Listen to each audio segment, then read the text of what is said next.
So then we're continuing with the subject of Mahayana Buddhism. And in the last seminar, I discussed almost entirely the school of Mahayana, which is known as Madhyamika in Sanskrit,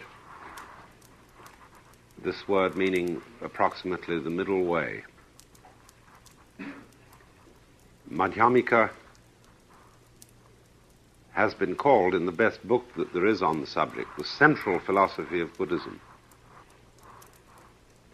And is not what we call in the West a philosophy at all. It's a method for changing your state of consciousness. In other words, it's not a system of ideas such as propounded, say, by Plato or by Kant or by Hegel. It's a dialectical method. That is to say, dialectic being in the sense of a discourse between a teacher and a student, the purpose of which is not to explain or inculcate a certain set of ideas, but to change one's basic state of feeling. That is to say, to change the sensation that you have of your own existence. All Buddhism is concerned with this. What is the very crux of Buddhism, the thing that is called Bodhi, B-O-D-H-I, which means awakening. It comes from the same root as the word Buddha, B-O-D-H, Bodh, or B-U-D-H, Buddh, is to know, but better to be awake. You know, some of you have probably exposed yourselves to the teachings of Gurdjieff, the wonderful old rascal who used to give lectures in which he would keep completely silent for a while and get everybody embarrassed. And then, you know, they were all expecting something to happen, and he would look individually at everybody in the group. And when everybody was feeling awkward, he would say, "Wake up!"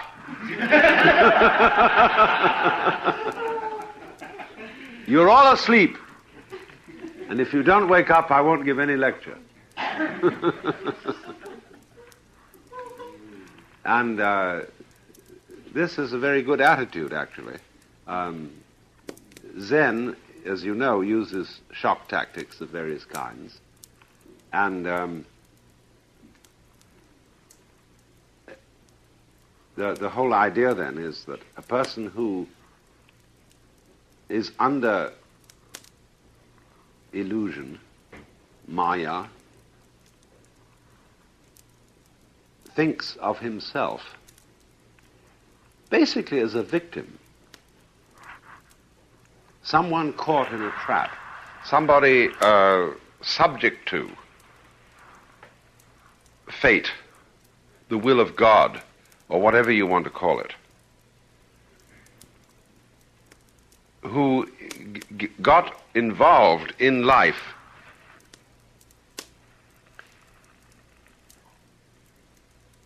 passively. That's why I use the word victim.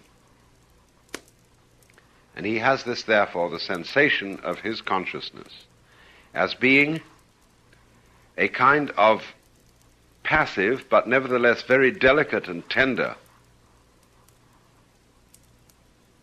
receptor or percipient of everything that goes on, so that life in general occurs to you, it happens to you, and there's nothing you can do about it. And you say, well, it's awful. I can't get myself out of this trap. So the technique of the philosophical dialogue that I was describing as the Madhyamika is to get you to drop your defenses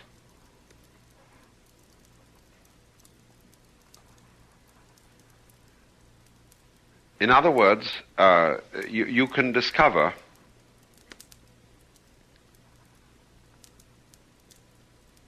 as practically a physical sensation that you tend to be on the defensive all the time. You are exerting through every muscle, practically, a resistance against the world, all of which is excessive. In other words, you need a certain resistance. You need a certain muscular tonus. But your body does that for you. You don't need to will it. It's like if you lie on the floor and relax, you don't need to do anything to hold yourself together. The floor will hold you up, and your skin will hold you inside it. But most people are actually doing things to hold themselves together, even in this situation of complete relaxation, because they don't really trust their own life. And that is the lack of trust in one's own life, the perpetual attitude of defensiveness, is a result of a kind of misfeeling of one's own existence as something alien to the universe that endures, as I said, and is simply a passive recipient of experience. So then, the whole process of a therapeutic dialogue, which was invented by this marvelous man, Nagarjuna, in the following of the Buddha, because it's a strange thing that the Buddha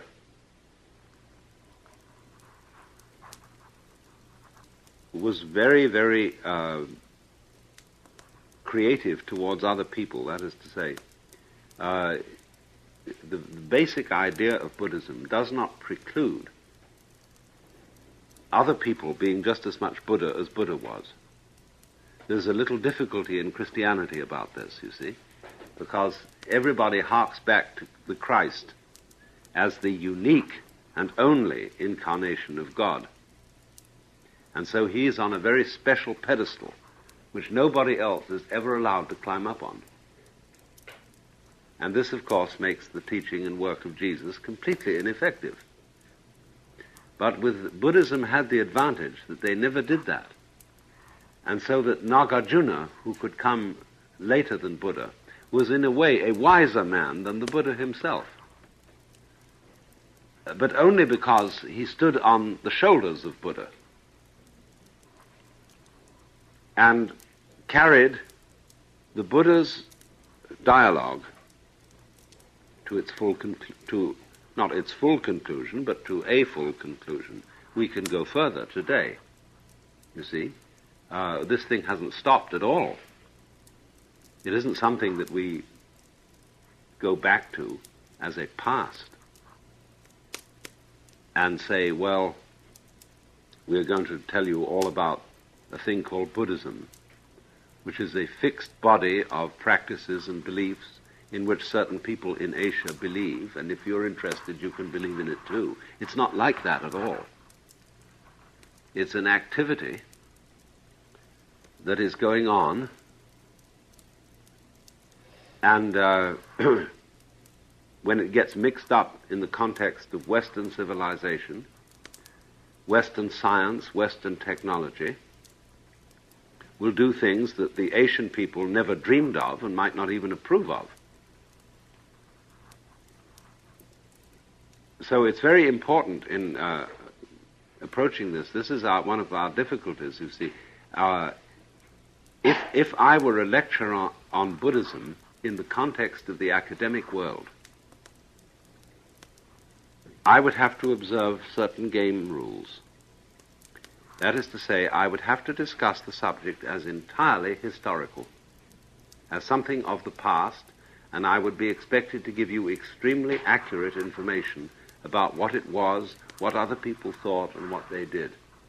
The moment I began to suggest that this thing had any vitality to it and might have some effect upon you, I would be ruled out as academically unrespectable. They would say, well, this man is no longer qualified to be a professor because he is advocating these things and not taking an objective point of view to it. You see, it's very funny. All obsolete subjects are studied by the historical method. So if you study in the university religion, it comes under the heading of the history of religions. Philosophy, the introductory course in philosophy is usually history of philosophy. Just imagine teaching children mathematics with the introductory course history of mathematics, so that they would start doing sums in Egyptian and Roman numerals, and going through all the procedures that ancient man went through to arrive at modern mathematics. Imagine a first course in medicine. They proceed immediately to practical matters, the most up-to-date knowledge of the human physiology, and they teach that. Only when you become a graduate school in the history of medicine do you run across an elective course in the history of medical science. So this way of putting everything at a distance of history is a way of castrating it, making it completely ineffective, so that it won't do anything anymore. So that's why I, for example, cannot work in the academic world, because although I know their game rules and how to study Buddhism from the historical method, when you get involved in that after a while, nobody's interested. It just becomes completely boring. You can acquire yourself a huge library, and you can go into the facts endlessly. And then what?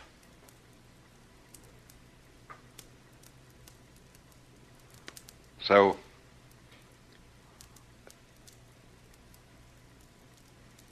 but the thing that the academicians can console themselves with is that the one thing they are very much afraid of is a teacher of religion who's out to convert people.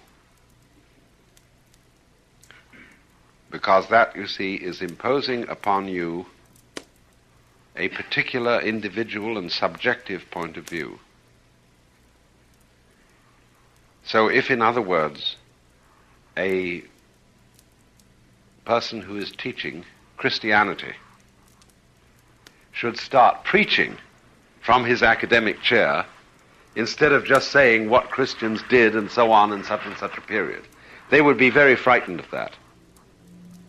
But the advantage that a Buddhist has is that he has no opinions that he is trying to put over on you. He's only trying to help you to get rid of your opinions. That is to say, to get rid of any fixed view of the world and of yourself. Because we use what are called views, in Sanskrit drishti, as methods of clinging to existence. So there is something that is called in Sanskrit sakaya drishti, S-A-K-A-Y-A, sakaya drishti, which means the view of separateness, the view of your being, this thing that I was talking about, the separate, insular recipient of experience. Say, you have feelings, but the language that we speak compels you to say, you have feelings, as if you were something on the one hand and your feelings were something else on the other. You say, you have thoughts, as if the thinker stands on the one hand and inspects the thoughts on the other. So that one has a view of life in which there is a panorama of thoughts, of feelings, of sensations, going along constantly. But one can say constantly because of the impression that you are distinct from them, standing aside from them as the constant inspector of the procession. And so you get the feeling that you endure but precariously, threatenedly, while the procession of thoughts and feelings goes by you. Now, you can very easily see that this is the result of the memory process,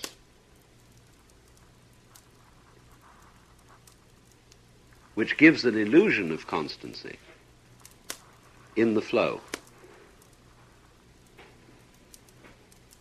And therefore, in the same way that the famous old Buddhist analogy, when you rotate a burning brand in the darkness, you give the illusion of a continuous circle of fire because of the memory in the retina, where the impression of the spark doesn't fade out immediately, but lingers. And so, as you see this thing in front of your eye, it seems to form a circle, whereas there is no circle, there is only a moment, the instant of flame. So Buddhists argue, there is only this moment. And actually, you who come in at the door are not the same people who are now sitting here. Just as in the whirlpool in water, there is no constant water. There is only going on a continuous behavior, whirling in the water, but no water stays in it. So in exactly the same way, you who came into the door a few minutes ago and are now sitting here are entirely different. Only you are clinging to the idea of your continuity.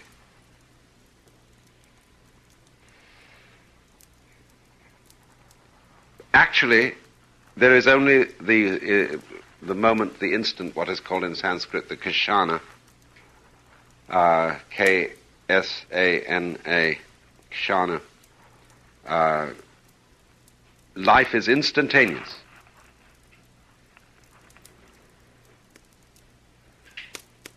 And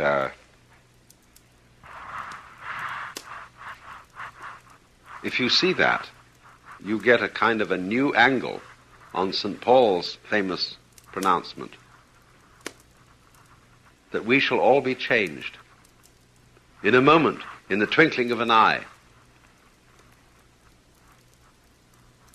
on the morning when the last trumpet sounds. You see, the Christian has put everything into chronology, that there is going to be a thing called the last day, and the trumpet of the angels is going to awaken the dead. The trumpet sounding now, you see, for the Buddhists. Wake up!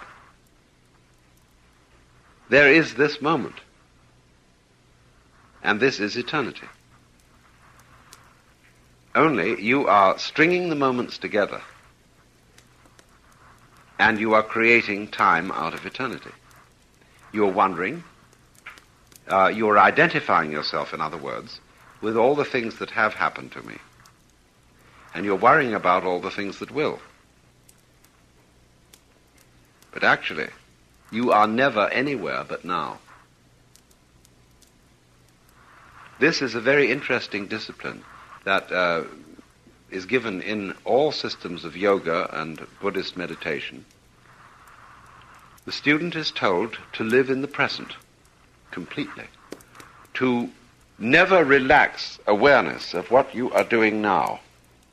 Be here. So you would say, in the ordinary way, I have thoughts about tomorrow and yesterday, and I'm distracted. My mind doesn't stay focused on the present. That's the way it seems, yes. So what you do instead is you try to focus your attention completely on the present. You find this a very difficult thing to do, because you don't know when the present is. In other words, you don't recognize that anything happens until it's already a memory. It has, as it were, to be in your conscious list long enough to make an impression. And you say, well, in looking at this table, I wish I could find something different from tables to give illustrations from. All lecturers are always talking about tables. In looking at this pipe, I don't know it's here until somehow or other it has lingered. So I ask, am I actually knowing the present pipe, or is it always past? So as you continue to practice this exercise, you get the funny feeling that your memory of something past is also a present event. Do you see? You have the memory, it is here. And this begins to bug you, like it did St. Augustine. He couldn't understand memory. He got into a terrible tailspin about it. Because, you see, the memory of the past is something always present. So you finally realize that the whole exercise you're undertaking was pointless, because there is nowhere else to be but the present. But that was the point of trying to make you do this thing, to get you to realize that there is no past and there is no future. There is only now, and you can't get out of it. So relax. You're in eternity, in the moment. And this flows along, or flows doesn't flow. You know this thing of Tennyson's poem, such a tide as moving seems to sleep, too full for sound or foam. The unmoved mover, the idea of somehow motion and stillness going together, activity and peace, the eye of the hurricane. You see, everything is really like that. Well, now, all that I've said hitherto is introductory to going on for this seminar to discuss the second great point of view that is involved in Mahayana Buddhism. The first, the Madhyamika, the middle way, was, as I said, to destroy all your hang-ups, fixed opinions about the nature of life, so that you don't use ideas, beliefs, religious prejudices, preferences, opinions. You don't use them to cling. It demolishes every idea of reality that you could have. That's Madhyamika, that's Nagarjuna. Now, a little later in time, there arose in India two other great Buddhist philosophers, respectively Asanga, A-S-A-N-G-A, and Vasubandhu, V-A-S-U-B-A-N-D-H-U. There may have been two Vasubandhus, either father and son, or teacher and student who took his teacher's name. And they lived in this vague dating that we have. It's impossible to pin it down, about 400 A.D. And they are responsible for what is called the Yogacara school. That's yoga, Y-O-G-A-C-A-R-A.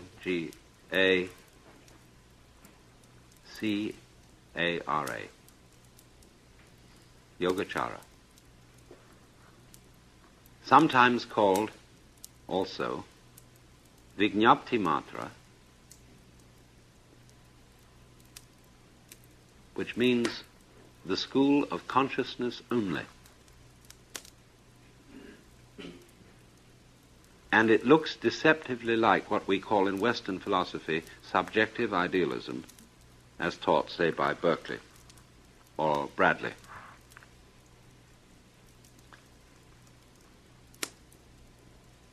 That, in other words, the only reality is your mind, as this is propounded in Western philosophy. Everything that exists is in your mind. You know an external world only in your mind. You know the sense of space between yourself and something distant from you. That is a mental phenomenon. And so it could be argued that your mind alone exists, and that all that you see is an imagination. The extreme way of posing this is the doctrine called solipsism, that there is only yourself and that everything else is your dream.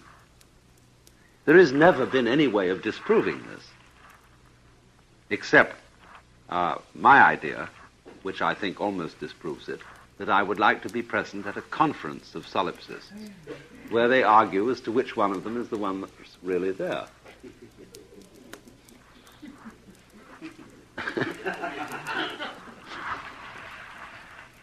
So, the point of view of, say, Berkeley or Bradley in the Western tradition of subjective idealism is not solipsistic,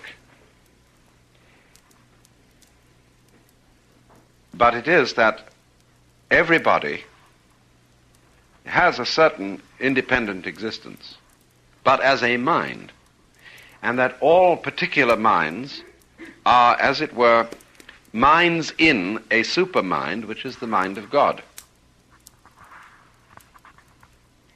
Now, so the Western philosopher has therefore dealt with the problem. Does something exist when there's nobody around to look at it, you see? By saying, there was a young man who said, God, I find it exceedingly odd that a tree as a tree simply ceases to be when there's no one around in the quad. Young man, your astonishment's odd. I'm always around in the quad, so the tree as a tree never ceases to be, since observed by yours faithfully, God.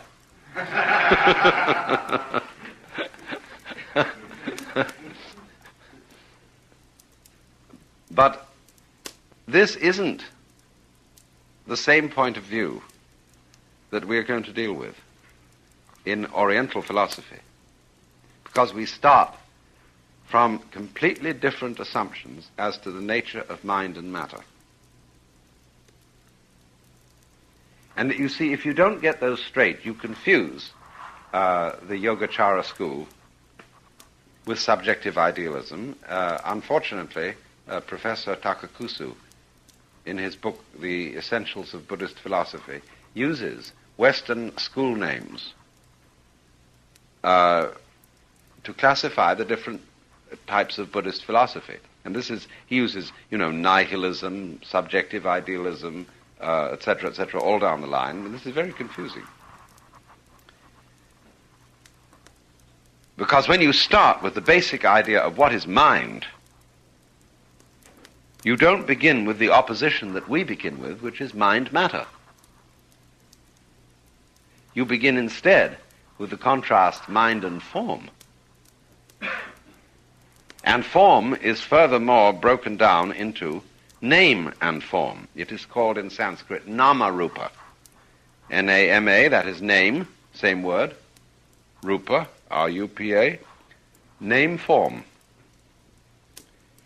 And this stands in their system as distinct from the idea of matter meaning stuff in our common sense.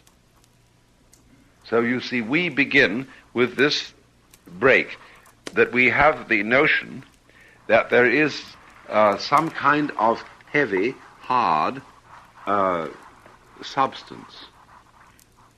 And this substance is energized by spiritual forces, which, just as the potter turns clay into pots, the spiritual forces take hold of the unintelligent stuff of matter and weave it into all the various shapes of life.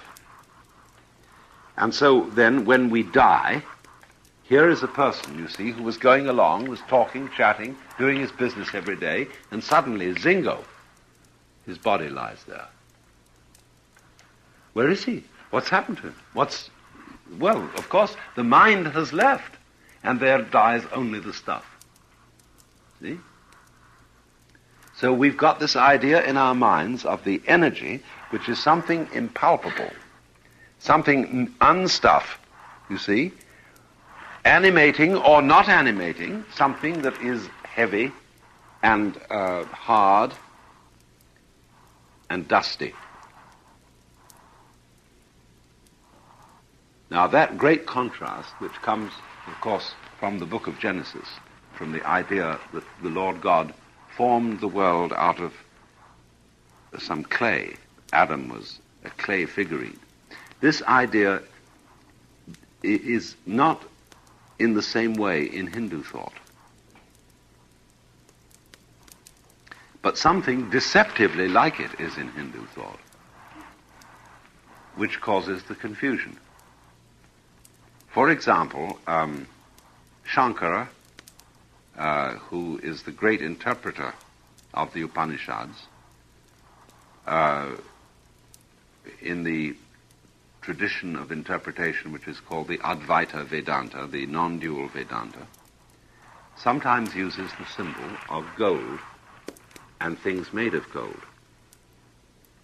which sounds like the pots and the clay, but he uses it in another way than we do. Whereas we use the clay as the symbol for the stuff out of which things are made, and which is inferior because the shape, being spiritual, is more important than the stuff. He uses it in exactly the opposite way. He says all beings are of the nature of the divine, just as many different objects can be made out of gold. It is all one gold, though the shape may change, and he describes, you see, the shape as ephemeral and impermanent. But it is the gold which is the thing that endures. You see that using the analogy, the metaphor, in an exactly opposite way from the way we use clay or stuff and form in the West. So then, you don't have, at the basis of the mind-only philosophy, a conception of mind which is the kind of impalpable spook presiding over the hard and heavy stuff. You have to begin somewhere else altogether. And this is the fascination of studying Oriental culture, that you have to readjust your own common sense to get at it.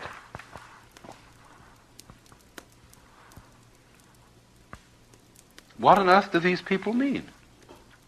Especially when I don't really have any words in my own language into which I can translate their ideas. Now, fortunately, it isn't all that inaccessible.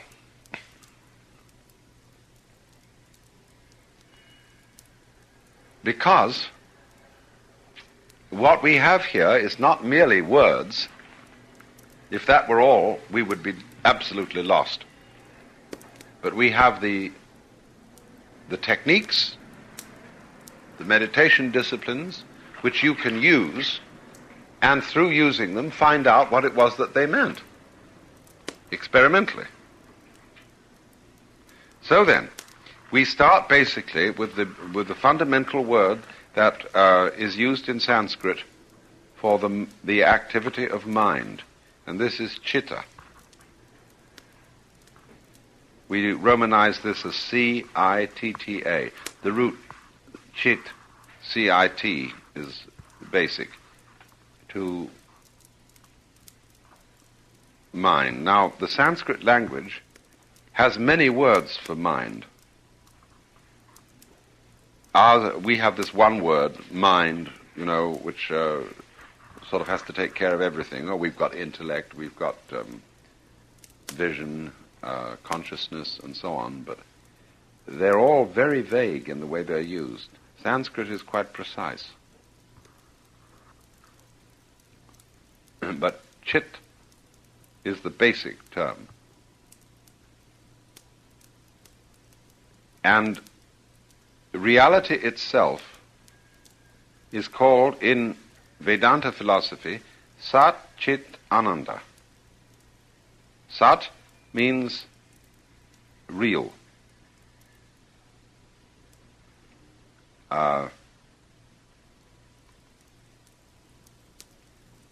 this word, the root sa in Sanskrit, is what is manifest and is really there. It comes from breathing out. You make the sound sa.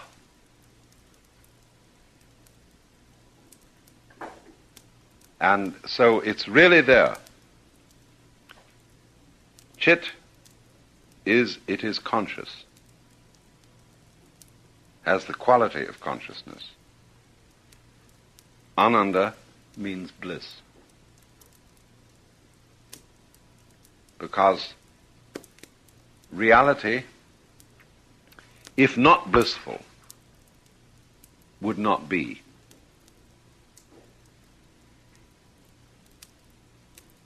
The game has to be worth the candle, or it would stop. If the fundamental impulse and energy of the universe were not blissful, the whole system would have ceased long ago.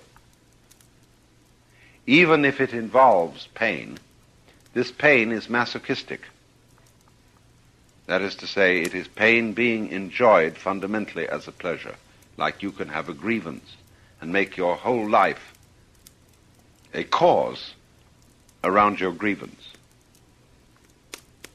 Like being a professionally rejected woman or a failure of some kind, and you can really build this up into a big thing, you see. And so, in this funny sort of rather trivial human way, you make an ecstasy out of suffering. And the idea here is that the universe is fundamentally, insofar as it involves suffering, making an ecstasy out of it. That is to say, that every element of pain in the whole scheme of things is the necessary, what will I call it, contrasting element that you need